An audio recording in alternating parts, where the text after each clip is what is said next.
안녕하세요. 자, 요 며칠 제가 산에를 쭉 다녔는데, 워낙 더워가지고 정신 못 차리고, 오래 못하고 이렇게 내려오고 그랬습니다. 자, 제가 오늘 이제 난실섭 했는데요. 오늘 제가 그 세종시 기술센터에서 하는 그 농업인 대학 과정, 6개월 과정이 오늘 마지막 수업이 있었던 날이에요. 예, 오늘 같이 점심 식사를 하고, 좀 대화를 좀 나누고, 그리고 앞으로 제가 또 서포터를 해드릴 일이 있으면 좀 도와드리고, 그렇게 하고서는 이제 마지막 수업 마치고 그러고 내려왔습니다. 내려와서 뭐 중간에 또 기회가 되면은 그분들은 자주 뵐 것 같아요. 그분들이 그 연속 이어서 할 수 있는 그런 과정을 준비를 하시는 것 같아요. 그러면 제가 또 이제 도와드리고 또 해야 되겠죠. 자, 어쨌든 6개월 동안 길게 또 강의를 하면서, 제가 또 스스로도 이렇게, 보완해야 될 문제점, 이런 것도 많이 발견하고요. 그러다 보니까 또 즐겁게 또 소통도 하고, 같이, 나중에는 이제 처음에는 굉장히 어려워들 하셨는데, 한 중간 지나면서부터 아주 적극적으로 또 임하는 모습들이, 예, 앞으로 어떻게 보면은 그런 입문자분들이 늘어서 다음 또 이어가고 이런 데까지도 영향이 있지 않을까. 또 개인적으로는 굉장히 뿌듯했습니다. 예, 그렇게 하고 마치고 내려왔고요. 그러다 보니까 오늘 이제 마지막에 어떤 내용이 있었냐면요. 이제 1년 동안 배양 매뉴얼 관련해서 이제 매달 관리하는 요령이 있었어요. 그래서 이제 그 끝부분, 그러다 보니까 그게 생각나서 이제 여러분들한테도 이제 그 부분을 좀 말씀드리려고 합니다.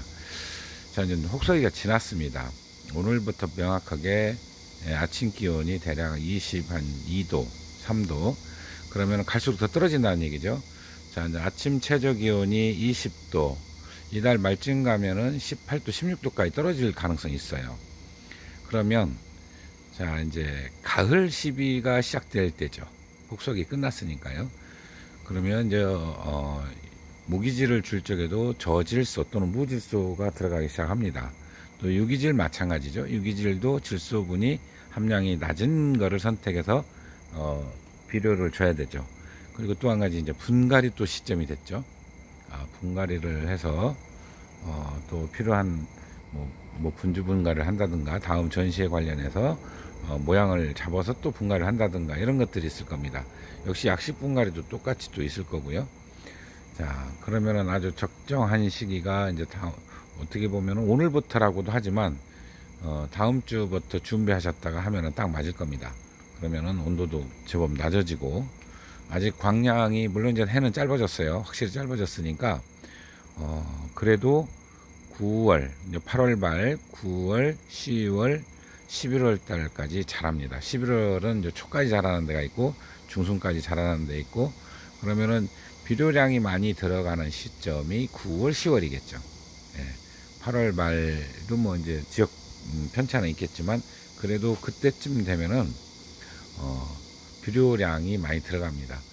그리고 좀 우짜랐다라고 판단하시는 분들이 있어요. 광량이 부족했거나 서양이었거나 아니면 비료가 필요 이상 더 투여가 됐거나 이러면은 우짜라는 현상도 보입니다. 그럴 때는 광량을 좀 늘려주면서 칼슘 성분이 조금 높은 거, 예를 들어 뭐 비터스라든가 이런 게 있어요. 그러면은 그거를 약간 늘려주시면 조금 희석을 해서 그렇다고 막 배율을 너무 많이 이렇게 하면 안 되고요. 조금씩 늘려주는 겁니다.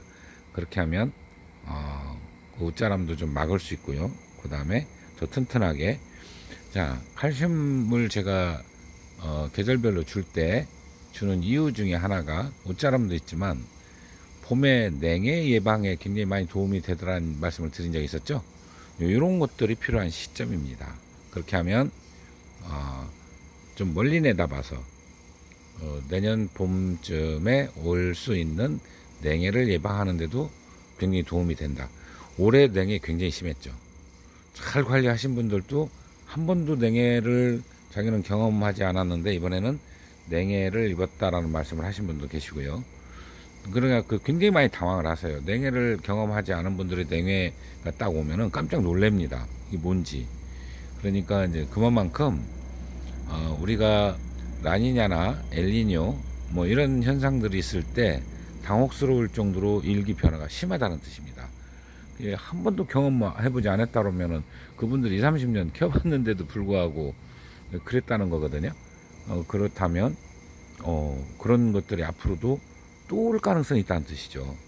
그래서 이제 그런 거를 대비 차원으로도 튼튼하게 키워야 되는 거. 그 다음에 광량 조절.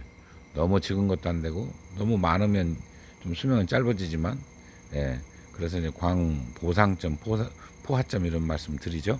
예, 그것까지는 안 가더라도 어느 정도 적정 유지할 정도로. 오후 햇빛도 이렇게 들어와요. 예, 오전 햇빛 들어오고 오후 햇빛도 들어옵니다. 오후 햇빛은 잠깐 들어오죠. 예, 그로 인해서 도장하는 정도 수준까지는 아니기 때문에 그런 정도까지는 합니다. 자, 이제 정리를 해보면요. 8월 처서 지났습니다. 입추 지나고, 이번에는 입추 지나고도 계속 열대야가 있었죠.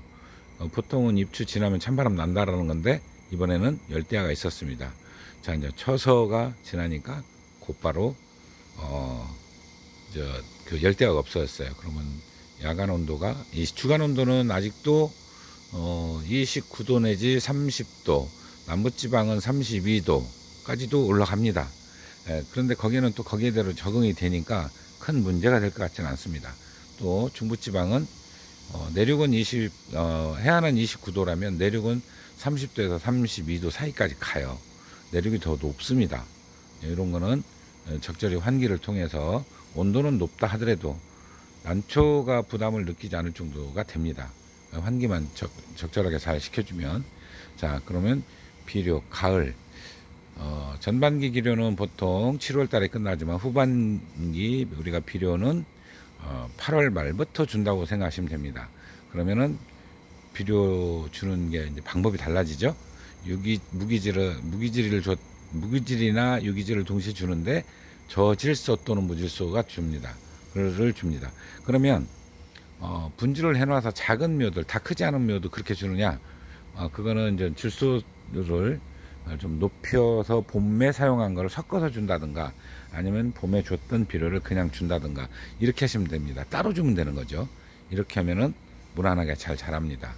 자, 그렇게 하고 이제 꽃 관리, 수태 덮을 때 됐죠? 꽃 지금 많이 나왔을 겁니다. 관리가 잘 되는 데는 2차에 다 붙었고, 잘 안 되신 분들, 올해처럼 온도폭이 심했던 데는 3차 꽃눈이 붙을 가능성이 많습니다. 저도 제가 찾아봤는데 꽃눈이 나온 건 나왔고 안 나온 것들이 있어요. 그러면 이제 3차에 나올 가능성이 있다는 얘기죠. 예, 그건 또 그때에 맞춰서 또 여러분께 설명을 해 드리도록 하겠습니다. 오늘 말씀드린 건 분갈이 시작점, 그리고 비료 투여, 가을 비료 투여 시작점, 요거 두 가지를 여러분께 이렇게 말씀을 드렸습니다. 또 자주 뵙겠죠.